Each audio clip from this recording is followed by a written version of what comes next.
এই যে ব্রাহ্মণবাড়িয়া চিনেন আপনারা? নাম জানেন? ব্রাহ্মণবাড়িয়া, আস্তাগফিরুল্লাহ আস্তাগফিরুল্লাহ। ব্রাহ্মণবাড়িয়া আজকে মিটিং করে ঘোষণা দিয়েছে,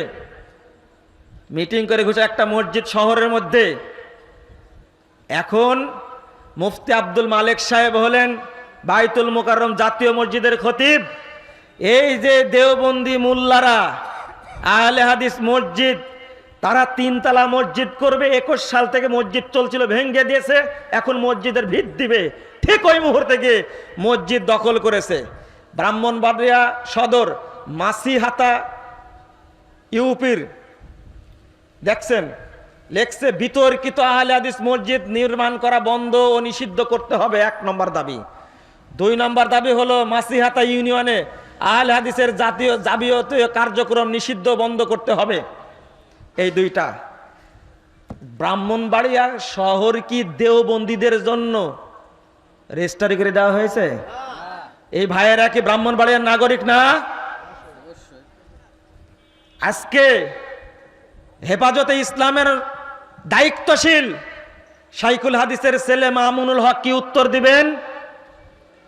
তাদেরকে নিয়ন্ত্রণ করেন। একজন আহলে হাদিস 21 সাল থেকে নিজেদের জমিতে মসজিদ তৈরি করেছে, নিজেদের জমিতে সালাত আদায় করছে, নিজেদের জমিতে মসজিদ তৈরি করবে। তুমি কোন দর্শন শিখবে? মসজিদ করে তুমি বন্ধ করে দিবে কিনা? কেন বন্ধ করে দিবে তুমি? তোমাকে এই সাহস কে দিয়েছে? এদেশের নাগরিক আমি না? আমি এর প্রতিবাদ জানাচ্ছি। শক্তি যতই থাক না কেন, বাংলাদেশে বৈষম্য বিরোধী আন্দোলন চলছে। মসজিদের জায়গায় হবে, আহলে হাদিসরা আহলে হাদিসের মতো সালাত আদায় করবে। তুই আহলে হাদিস মসজিদের উপর আক্রমণ করবে কেন? এইটার বিরুদ্ধে আমরা আন্দোলন নামবো ইনশাআল্লাহ। তুমি কেন? আহলে হাদিসের একটা মসজিদ না, মাদ্রাসা না। যদি একজন ব্যক্তি টয়লেট করা থাকে, তুমি ভাঙবে কেন? তোমার অধিকার আছে ভাঙার? আমার জমিতে আমি টয়লেট করেছি, তুমি ভাঙবে কেন? আহলে হাদিসরা আজকে এই যে দেওবন্দি মতবাদ নিয়ে, তাদের এখন ইমাম হলেন আব্দুল মালেক সাহেব। তিনি এখনো বেঁচে আছেন। ব্রাহ্মণবাড়িয়ার লোকের সাহস আছে, তারা যদি বলে আহলে হাদিস মসজিদ দখল করছে কেন? কিন্তু সরিষে ভূত থাকলে ভূত ছড়াবে কি করে? ব্যঙ্গ করছে আমিনটাকে, রিয়াল কামাতে গিয়ে আমিন নিয়ে আসছে। ব্যঙ্গ করা না এটা? আমি জানি না যে আলেম হয়ে রাসূলের সুন্নাহকে ব্যঙ্গ করেন কি করে। আর আপনারা বলছেন কি, কত সুন্দর কথা যে ওয়ারকাউ মার রকিন, যারা রুকু করছে তাদের সাথে কি করো? রুকু করো। যারা রুকু করছে তাদের সাথে কি করো? রুকু করো। বলছেন না আপনারা? তাহলে কাদিয়ানির সাথে রুকু করা যাবে কেন? আমাকে একজন ধমক দিয়ে বলছে, এটার নাম হলো মানহাজ। এটার নাম কি? মানহাজ। বলছে কেন? ধমক দিয়ে বলছে, আপনি কেন জামাতে সালাত পড়তে নিষেধ করলেন? আমি বললাম, জামাতে সালাত পড়তে নিষেধ করিনি। আমি বলেছি যাদের আকীদা আল্লাহ সর্বত্র বিরাজমান, আল্লাহ নিরাকার, নবী হায়াতুন নবী, নবী গায়েব জানতেন, যারা তাবিজের ব্যবসায়ী, তাদের পিছনে নামাজ হবে না। কেন? আল্লাহ যে বলেছেন ওয়ারকাউ মার রকিন, রুকুকারীদের সাথে কি করো? রুকি করো। আচ্ছা, শিয়াদের পিছনে নামাজ হবে না? হবে না? উত্তর দেন রে ভাই। কেন হবে না? ওরা রুকু করে না? কাদিয়ানীরা রুকু করে না? ওদের মসজিদ নাই? ইহুদিরাও রুকু করে না? নামাজ পড়ে না? ওদের পিছনে নামাজ হবে? শিয়াদের পিছনে নামাজ হবে? তে ওয়ারকাউ মার রকিন কোথায় গেল? এর অর্থে এটা না, আপনি বুঝতে ভুল করে। সাহাবীরা যেটা বুঝেছেন ওইভাবে বুঝতে হবে। কুনু মাল মুমিনিন, যারা মুমিন সালাত আদায় করছে তোমরা তাদের সাথে রুকু করো। হলো এবার? কাদিয়ানীরা কে মুমিন না কাফের? শিয়ারা মুমিন না কাফের? ও, আর মাজার পূজারীরা মুশরিক না? এটা কাফের না? এরা কবর পূজারীরা, যারা খানকায় সেজদা করে, যারা মাছকে সেজদা করে, কচ্ছপের নামে আল্লাহর কাছে যা ওসিলাই চায়, তারা কি মুমিন? এখানেই হলো মূল ফায়সালা। আমরা এই কথাগুলো বলতে গেলেই আপনারা ক্ষিপ্ত হয়ে যান আর বলেন মুজাফফর বিন মহসিনী এত কড়া কথা বলে কেন? আচ্ছা, এগুলো কি কড়া কথা আমার? সরাসরি বলি তাই, সরাসরি বলি এটাই, আপনিও বুঝবেন। গত দিনে মোহাম্মদপুর মসজিদে খুতবা দিলাম, বুঝতে পারলেন? আপনারা তো বইটা পড়েছেন, জাল হাদিসের কবর রাসূল সাল্লাল্লাহু আলাইহি ওয়াসাল্লাম সালাত। তো এক ছেলে প্রায় 25-27 বছর বয়স হবে, মসজিদের বাইরে দাঁড়া আছে, সবাই ঘিরে কথা বলছেন। ওই ভাই ঢুকে মাঝখানে সালাম দিয়ে বলছেন, স্যার খুব গালিগালাজ করতাম আপনাকে, তো এখন মাফ করা যায় না? আমি বললাম যে, আমি ওকে মানে বুকে জড়ায় ধরে বললাম, এইভাবে গালি দিলে পাপ হয় না। যদি কি হয়? ও বলছে যে 7-8 বছর গালি দিছি। কয় বছর? তাহলে, এবং বলছে এই কড়া বলেই গালি দিতাম, কিন্তু এখন দূর থেকে খুতবা শুনতে আসছি। তাহলে এই ভাইটার বুঝতে সময় লাগছে কয় বছর? আপনি মনে করেন যারা গালি দেয় তাদের জন্য দোয়া করি না? আপনাদের চাই ওদের জন্য বেশি দোয়া করি আমি, আল্লাহ যেন তাদেরকে হেদায়েত দান করেন। খালি সালাতের বইটা পড়ে দেখেন একবার। একজন ভাই বলছে, কি বলছে জানেন? বইটা আমার বন্ধু আমেরিকা থাকে, সে বাড়িতে এসে আমাকে গিফট করেছে। যে তুই আমেরিকা থেকে এসে আমাকে গিফট করছিস, আমেরিকা কি মুসলমান আছে? মুসলমান না থাকলেও আমি তো মুসলিম, তুই পড়। তো বইটা যখন দিল, দেখছি আপনার নাম। তো বইটা আগে দা দিয়ে কুবায়া একবারে কুটি কুটি করে কাটছি, কাটার পরে পুড়াই দিছি। তার বলিনি পড়ছি না, ও পড়তেছি, সময় পায় না পড়তেছি বলে। পরে আবার যখন আসছে, এবার আরকানুল ইসলাম বইটা আমার হাতে দিয়েছে, তাও 5 বছর পরে। এবার এইটা পড়তে গিয়ে আমি ধরাটা খেয়ে গেছি, নিজেই বলছেন। এতদিন গালিগালাজ করার পরে ফোনে বলছে, আমাকে আপনি মাফ করে দিয়েন, যে ভাষায় গালি দিয়েছি এটা মুখেই উচ্চারণ করা যাবে না। গালিটাও কখনো কখনো মিষ্টি লাগে, লাগে না? দেন, গালি দেন, কোনো সমস্যা নাই, কিন্তু আপনি একটু পড়েন, পড়ে গালি দেন। বুঝেন মনে কথাটা? গালি রেজাউল করিম আবরার দেয়, আপনারা বলেন আমার নাকি বন্ধু মানুষ। রেজাউল করিম আবরার একদিন এক প্রোগ্রামে আমি বলছি আপনারা দোয়া করেন আল্লাহ যেন তাকে হেদায়েত দান করে। দেখেন, আপনারা আমিন বললেন না, শোনেন শোনেন। তো কেউ আমিন বলেন, আমি আমিন বলেন, তো বলছে আপনি বলেন, আমরা বলবো না। কি রাগের রাগ, চিন্তা করতে পারছেন? কি রাগের রাগ। কিন্তু আমি এই আবরারের জন্যও দোয়া করি, আল্লাহ যেন তার মুখটা ভালো করে দেয়, আল্লাহ যেন তাকে হেদায়েত দান করে। যদি উমর রাদিয়াল্লাহু আনহুকে আল্লাহ হেদায়েত দেয়, যদি আবু সুফিয়ানের মতো লোককে আল্লাহ হেদায়েত দেয়, তো ওদের চেয়ে কি এরা বেশি কঠিন? না না, এত কঠিন না। আল্লাহ এদেরকে হেদায়েত দিতে পারে। গালি দিক, আপনি দোয়া করেন আল্লাহ হেদায়েত দিক। আমার সাথে মনে একমত হবেন না আপনারা? একমত? দোয়া করবেন, দোয়া করবেন আল্লাহর কাছে, আল্লাহ যেন তাদের কি করে? হেদায়েত দান করে। আজকে রফুল আয়দানের সুন্নাহটাকে বলছে কি এইভাবে মারে, এইভাবে মারে। এটা কি সুন্নাতকে ব্যঙ্গ করে না? আর হাত বাঁধে কিভাবে আহলে হাদিসরা? এভাবে, এভাবে বাঁধে। হায় রে, রেজাল করিম আবরার, আস্তাগফিরুল্লাহ আস্তাগফিরুল্লাহ আস্তাগফিরুল্লাহ। একটুকু ভয় লাগলো না? কিতাবের ইবারতগুলো চুরি করেছে কারা? কারা চুরি করেছে? আমি বাংলাদেশের মুসলিম ভাই বোনদেরকে বলবো, এই দেওবন্দি আর বেরলবির লোকেরা আপনাদের চোখে ধুলা দিয়ে, ছাই দিয়ে তারা আবু হানিফার নামে ব্যবসা করে খাচ্ছে। বাংলাদেশে কোনো হানাফি নাই, এরা দেওবন্দি আর বেরলবি। কথাটা মনে রাখবেন। আমি আপনাদের বলবো এই সম্পর্কে আলোচনা করতে গিয়ে যে আপনারা অবশ্যই বেনামাজি থাকবেন না। বলেন ইনশাআল্লাহ। সালাত এক ওয়াক্ত ছেড়ে যাবে কি? ছুটবে? ওয়াক্ত মতো পড়বেন তো ইনশাআল্লাহ? মনে হয় কেমন কেমন লাগছে। আজকে যে কথাগুলো শুনলেন মনে থাকবে? আমি তো শেষ করে দেব, উঠবেন না? দোয়াটা পড়ে উঠেন, দোয়াটা পড়ে উঠেন, একসঙ্গে শেষ করে। আমি আরো 1 ঘন্টা বলবো মনে করছেন? না, প্রশ্নের উত্তর দিচ্ছি, সমস্যা নাই। তো এত প্রশ্ন, লা ইলাহা ইল্লা আনতা সুবহানাকা ইন্নী কুনতু মিনাজ জালিমিন, এত বললাম তাও প্রশ্ন করবেন আপনারা? শোনেন, ফজর নামাজ পড়ে যাবেন? এটা কি শাখারি পাড়া মনে করেছেন নাকি? এটা তাহেরপুর। শাখারি পাড়া আব্বা আব্বা নিয়ে যেতেন, খুব ছোট। এই শানবাঁধা পুকুর আছে না ওখানে একটা, আমি যাইনি, ওই ছোটতে গেছি, এরপর আর কোনোদিন যাইনি। হাফ প্যান্ট পরা ছিলাম, বুঝছেন। আব্বা নিচে নেমে উজু করছে আর আমাকে ইয়ার উপরে, সিঁড়ির উপরে দাঁড় করে রাখছে। ছোট মানুষ তো, পা পিছলে পড়ে মাথায় লাগছে। এই ইতিহাসটা আমার মনে আছে, খুব ছোট একবারে, হাফ প্যান্ট পরা ছিলাম সেই সময়। আরে ফজর পর্যন্ত ওয়াজ করে ওই জায়গাতে, ফজর পর্যন্ত।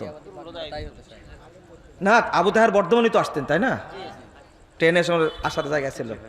এখন সব উঠে গেছে এগুলো, আপনাদের মহব্বত কমে গেছে গুনার হাদিসের উপরে।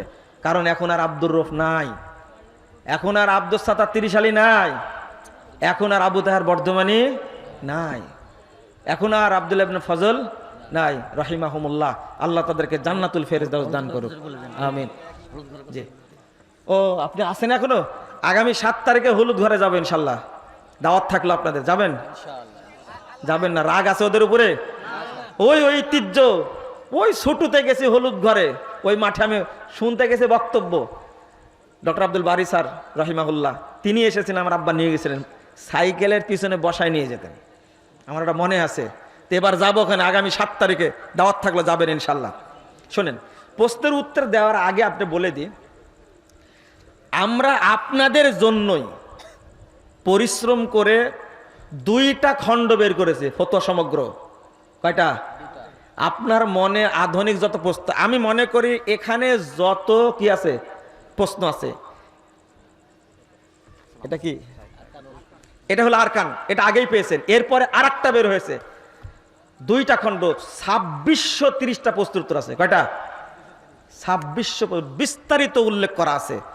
আপনারা এই 2টা বই দয়া করে সংগ্রহ করবেন, বাড়িতে রেখে দিবেন, দেখবেন আপনার বাচ্চা পড়বে, আপনার ওয়াইফ পড়বে, পড়ায় আগ্রহী হবে ইনশাল্লাহ, দলিলের ভিত্তিতে। এত প্রশ্নের উত্তরে এইভাবে বিস্তারিত দেওয়া খুব কঠিন। দেই একটা একটা করে, আপনারা শোনেন না, চলে যাবেন। মানুষ মারা গেলে মাইকে প্রচার করা যাবে কি? এর মধ্যে আছে, যাবে না, যাবে না। বিস্তারিত বলবো না, বিস্তারিত বক্তব্য আছে এতটুকু। এটা জাহিলিয়াতের সাথে সামঞ্জস্যপূর্ণ। 2 নম্বর, লোকের উপরে নির্ভর করে মানুষ কম বেশি হয়। মাইকিং সবার হয়, কিন্তু জানাজার লোক কি একই রকম হয় না, ওই ব্যক্তির উপরে নির্ভর করে। ওই আমরা তো প্রচার করি না, জনগণ তো বহু আসে, আপনারও আসবে, মানুষ ভালো হন, লোক আসবে ইনশাল্লাহ। হারাম পন্থায় উপার্জিত টাকা কি দিন প্রচারের কাজে ব্যবহার করা যাবে?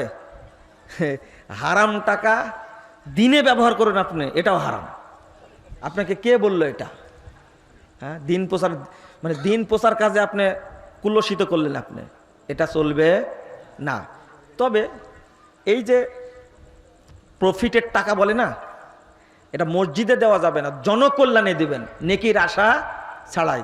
কেউ প্রফিটের টাকা মানে 10 লাখ টাকা সুদের টাকা মনে করেন, এই টাকাটা দিয়ে যদি তাহিরপুরে এই হামির কুচ্ছা যদি একটা কনসার্টের আয়োজন করে, গানের আয়োজন করে, আরো পাপ হলো না? এটা জনকল্যাণে কি করা যাবে? বিতরণ করা যাবে। ওয়াক্ত হওয়ার সাথে সাথে আজান দিয়ে প্রয়োজনে 1 ঘন্টা পরে সালাতে জামাত করা যাবে কি? এই জটিল চালাক রে ভাই। এই জন্যই তো আপনার এলাকায় নবী আসেনি। আসছে উপমহাদেশে নবী আসছে? আদম আলাইহিস সালাম নাকি আসেনি, হাওয়া আসছিল, তাই না? শ্রীলঙ্কা থেকে আদম আলাইহিস সালাম 1000 বার পায়ে হেঁটে হজ করেছেন। ভেজালে আমল, রহুল মুখারি, না না, এটা আছে, এটা আছে ফাজাইলে আমল হজ অংশ 35 পৃষ্ঠার মধ্যে উল্লেখ করা আছে। মিথ্যা কথা এটা। আদম আলাইহিস সালাম বয়সী পেয়েছিলেন কয় বছর? 940 বছর বা 60 বছর। 1000 বার হজ করলেন কখন? আর আরেকটা কথা বলেন তো দেখি, হজ্জের বিধান নাজিল হয়েছে কখন? আদম আলাইহিস সালামের সময় না ইব্রাহিম আলাইহিস সালামের সময়? তা আদম হজ করলো কি করে? সব মিথ্যা কথা এগুলো, এটা ঠিক না। তাহলে এই ইঞ্জিনিয়ারিং সিস্টেম করা যাবে না, আজান দিবেন, আজান দেওয়ার পরে কয় মিনিটের মধ্যে 15-20 মিনিট মধ্যে জামাত করে নেবেন। ও আপনার জন্য পরোয়া করা যাবে না। এক ওয়াক্ত সালাত, মাত্র একটা ওয়াক্ত, এশারটা কিছুটা দেরি করা যেতে পারে মুসল্লি আসার জন্য, অন্য কোনো সালাত দেরি করা যাবে না। আমি বলেছি ফাস্তাবিকুল খায়রাত, ওয়াক্ত হওয়ার সাথে সাথে, ওয়াক্ত হওয়ার সাথে সাথে যত দ্রুত পারা যায় আপনাকে জামাতে সালাত আদায় করে না ফরজ, এটা ওয়াজিব, মনে থাকবে। তবে ভাই আপনি খুব চালাক, আপনি মনে হয় আহলে হাদিস না, আমার বিশ্বাস হচ্ছে আপনার মাথায় মনে অন্য কিছু আছে। জুমার নামাজের সময় দেওয়া থাকে 11টা 20 মিনিট, না 1টা 20 মিনিট, কিন্তু ইমাম অনেক সময় 1টা 40 মিনিট পড়ায়। এতে কি ইমাম সীমালঙ্ঘনকারী হবেন? এটা আপনি বুঝেননি বিষয়টা। আর একটা বিষয় বলি এখানে, এই মুসল্লিরা কখন আসে? ও, খুতবা শেষ হলে আসে। হ্যাঁ, শোনেন শোনেন, যে ব্যক্তি সালাতের জন্য অপেক্ষা করে সে সালাতের মধ্যেই, বুঝেন না মনে কথাটা, এটা হাদিস সহিহ বুখারীতেও আছে, হাদিস নম্বরটা ভুলে গেলাম। একজন মুসল্লি সকাল 9টায় আসছে, কয়টায়? 10টায় আসছে, খুতবা শুরু হওয়ার আগে আসছে, সে অপেক্ষা করছে, সে সালাতের মধ্যে আছে। এই ইমামের এখতিয়ার আছে, ইমাম চাইলে খুতবা লম্বাও করতে পারে, খুতবা কি খাটোও করতে পারে, এটা তার এখতিয়ার। এটা বিষয়ের উপরে কি করে নির্ভরশীল হয়। এটা কিসের উপরে? বিষয়ের উপরে। নিয়মিত একজন ইমাম সালাত আদায় করাচ্ছেন, তিনি তাহলে পাট পাট, কিন্তু আমাদের হয় কি অধিকাংশ সময়ে বিভিন্ন নতুন নতুন মসজিদে খুতবা দিতে হয়, ওখানে খুতবাটা আমাদের একটু কি হয়ে যায়, লম্বা হয়ে যায়। এটা নিয়মিত না। এটা কি? এটা নিয়মিত না। 1 2 নম্বর বিষয় হলো যে আপনারা জামাতের নেকি পাচ্ছেন না বা ওয়াক্তের নেকি পাচ্ছেন না, এইটা না। কারণ আপনি আসছেন কয়টায়, অপেক্ষা করছেন কিসের জন্য? সালাতের জন্য অপেক্ষা করছেন, আপনি উপস্থিত আছেন, আপনি নেকি পাবেন। তবে খুতবাটা লম্বা করা খাটো করা নির্ভর করে বিষয়ের উপর আর কার উপরে? ইমামের উপরে। উচিত সবারই খুতবাটা কি করা? সংক্ষিপ্ত করা। কি করা? আচ্ছা, আর একটা বিষয় বলেন তো দেখি, এটা একটু বোঝার দরকার আছে। আল্লাহ রাসূল বলছেন যে সালাতটা লম্বা হতো, খুতবাটা কি খাটো হতো। আচ্ছা, খুতবায় দাঁড়িয়ে তো আল্লাহ রাসূল সূরা কাফ পড়তেন। কি পড়তেন? সূরা কাফ পড়তেন। সূরা কাফ যদি পড়েন খুতবায় দাঁড়িয়ে, তাহলে আর কি ওয়াজ করতেন না, নসিহত করতেন না? আর সালাতটা পড়াতেন 2টা সূরা দ্বারা, সূরা আলা, সূরা কি গাশিয়া। সূরা আলা, সূরা গাশিয়া 2টা মিললে কি সূরা কাফের মতো হবে? আচ্ছা, তাহলে অর্থ কি এর? এর অর্থ কি বুঝলেন না মনে হয় কথাটা। 1 2 নম্বর হলো আরেকটা প্রশ্ন, রাসূল সাল্লাল্লাহু আলাইহি সাল্লাম অন্য সব সালাতকে বলছেন সালাত শর্ট করো, জুমার বেলায় বলছেন সালাত কি লম্বা করো। কারণটা কি বলেন তো দেখি? হ্যাঁ, বুঝেননি মনে হয় কথাটা। অন্য সালাতের ব্যাপারে বলছেন না, ফাইন্না ফীহিম যায়ীফা ওয়াস সাকিমা, ওখানে বৃদ্ধ মানুষ আছে, অসুস্থ মানুষ আছে, দুর্বল মানুষ আছে, সালাত কি করবা? সংক্ষেপ করবে। আর জুমার সালাতের ক্ষেত্রে কি বলছেন? খুতবা করবে সংক্ষিপ্ত, সালাত করবে কি লম্বা। কেমন হয়ে গেল বলেন তো দেখি? কি উত্তর দিবেন? প্রশ্ন করে গেলাম, উত্তর খুঁজবেন, আমি বলবো না কিন্তু। এটা জান্নাতে রাত হবে কি? খুব সুন্দর প্রশ্ন করছেন একটা।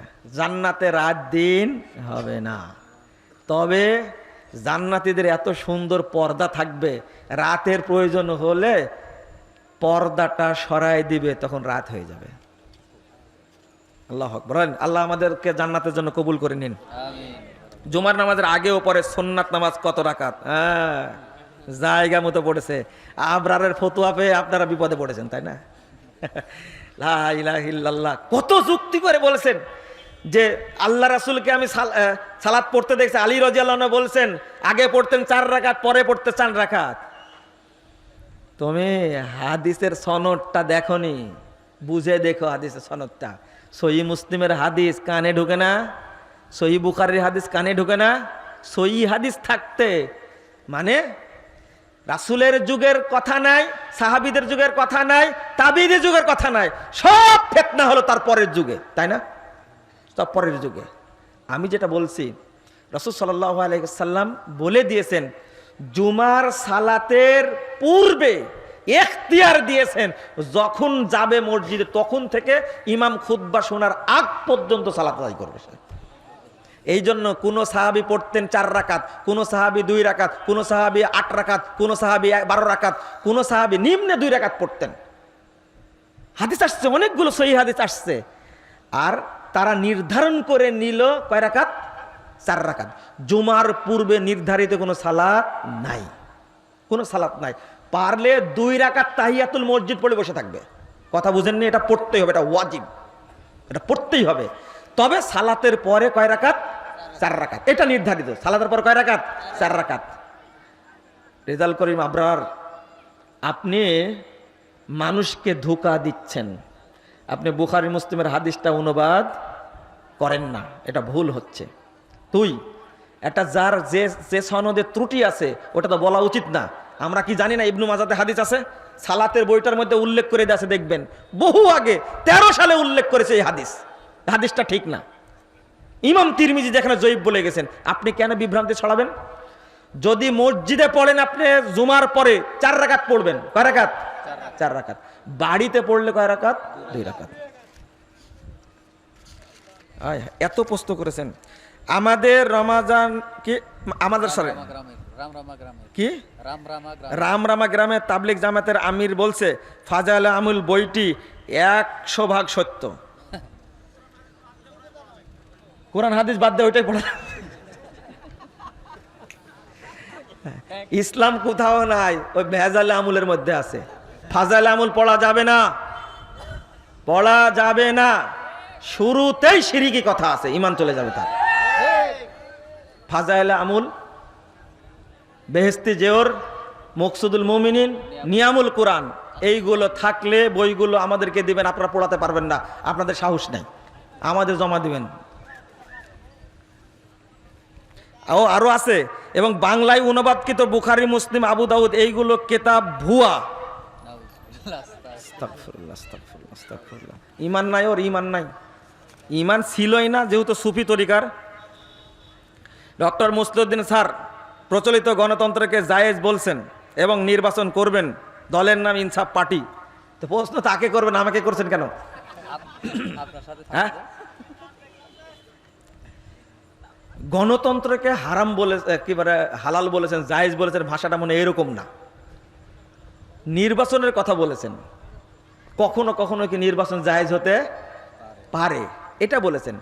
আপনারা গণতন্ত্র এই মতবাদটাই হলো হারাম। এটা গুন্ডাতন্ত্র। কি তন্ত্র?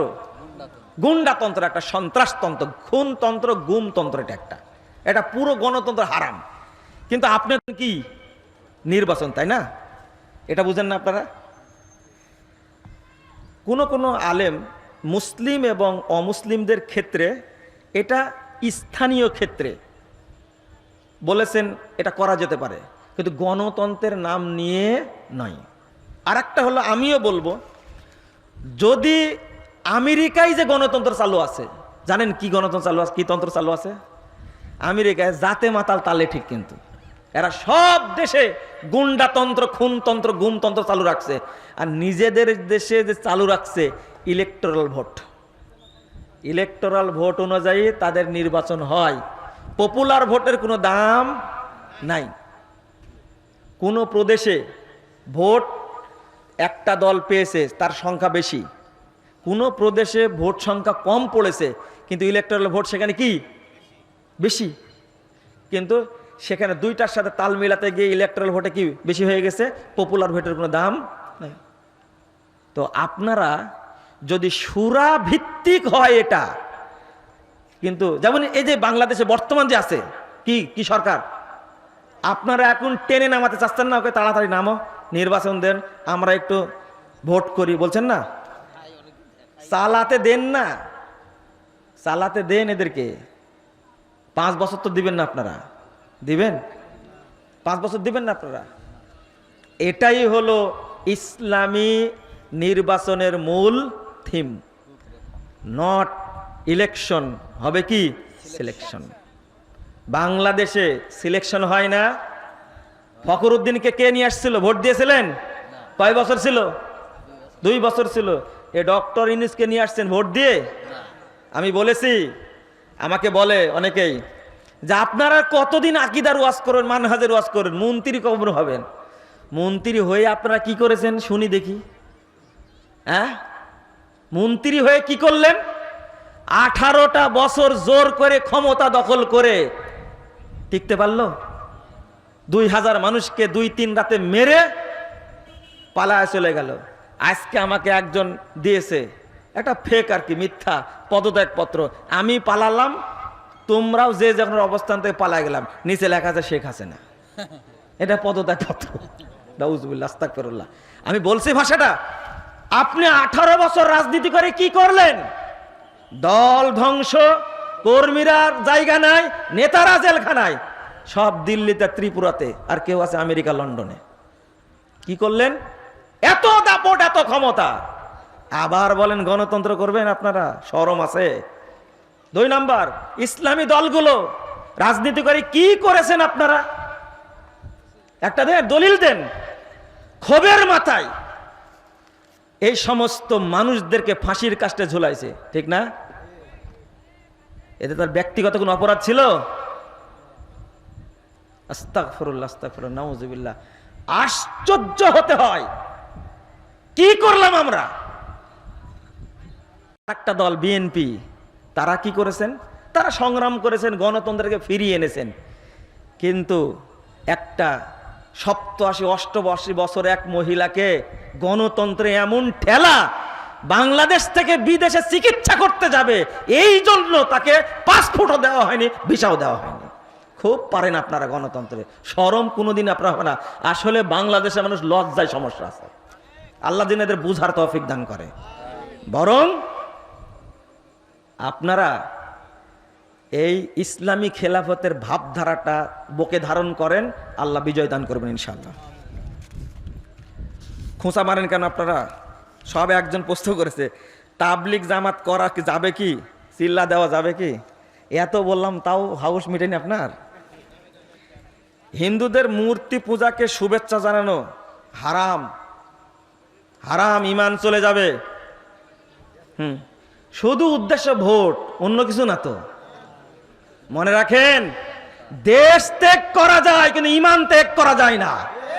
ফাঁসির কাস্টে ঝোলা যায় কিন্তু ইমান বিক্রি করা যায় না। আবার আর এক দল কি করছে? ওই যে বললাম, মন্দির পাহারা দিচ্ছে আর আহলে হাদিস মসজিদ ভেঙে দিচ্ছে। এরা কি মুসলমান?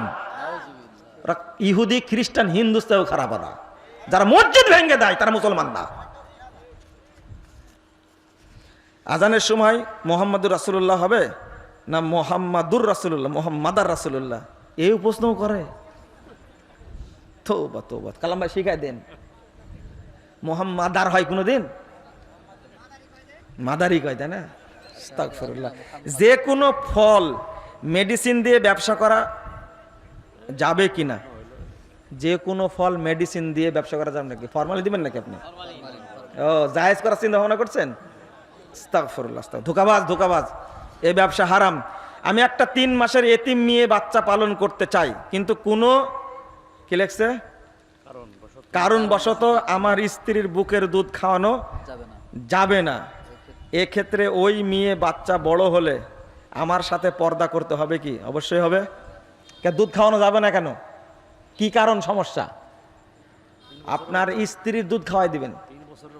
কয় বছর?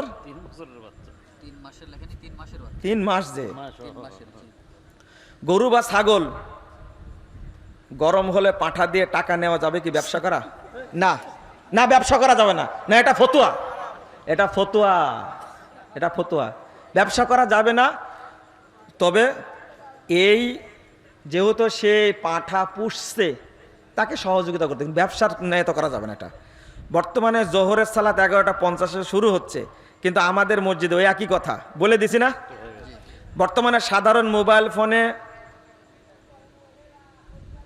কি লেখছে, কোম্পানি থেকে বাদ্যযন্ত্রকে রিংটোন দেওয়া থাকে, মেমোরি ছাড়া অন্য গজল রিংটোন হিসাবে সেট করা যায় না, এই বাদ্যযন্ত্র রিংটোন জায়েজ কিনা?